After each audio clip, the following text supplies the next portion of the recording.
Here at this orchard, we've got these nice young Tango trees here that are well formed.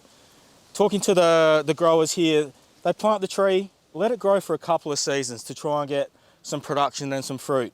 Then after year 2, that's when they start to make the work into the tree to form it how they want it to be for the future. So they'll get to year 2 and they'll take that centre limb out of their young Ephora trees here and really try to promote this lateral growth with a nice window down into the centre of the tree. So once we've made that cut there, we've brought this wood back in closer. This fruit is in close to the tree, shorter channels of nutrients to those fruits so they can grow nice and big. It's energy efficient for the tree.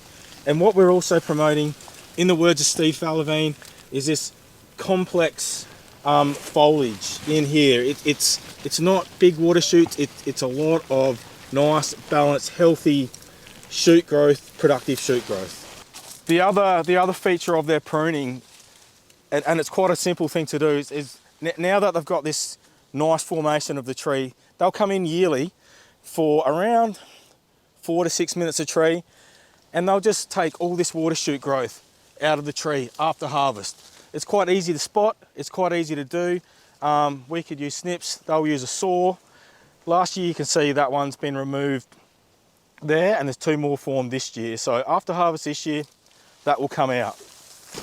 These water shoots through here into the centre, they're all going to come out and they're going to prune to a hand height. So anything that's going to be above a hand height, that's going to come off. So they'll take the water shoots out here, grab this, chop that back to hand height, and then your tree is effectively, say, around a 2-metre tree. All the fruit can be picked from the ground, it's efficient, and pruning can always be done from the ground as well. Looking at this tree here, we can see we've got a branch, it's starting to angle down with the weight of fruit and coming out into the mid-row.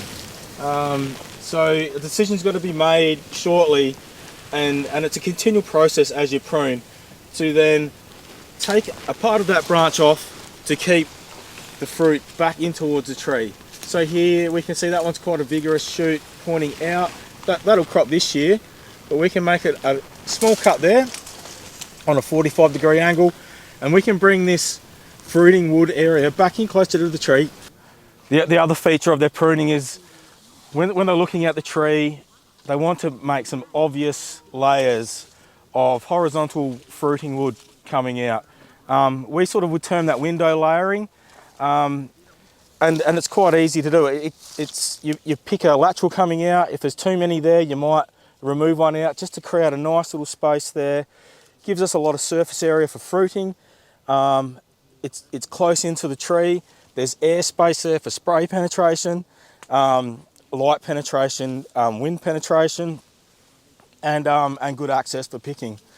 And there's a lack of dead wood and sticks, so your fruit's nice and clean. This farm is really good. This is Tango. You can see that the crop is heavy, very uniform in sizes, very uniform. Let's keep going. This is a very heavy branch. Is supported because otherwise the fruit would be on the ground. 90% first grade, really good sizes, very good sizes for Tango. Their goal is to get buyers early in the season, get the fruit peak 60, 70, 80 tons per hectare, and crop every year. Very good quality.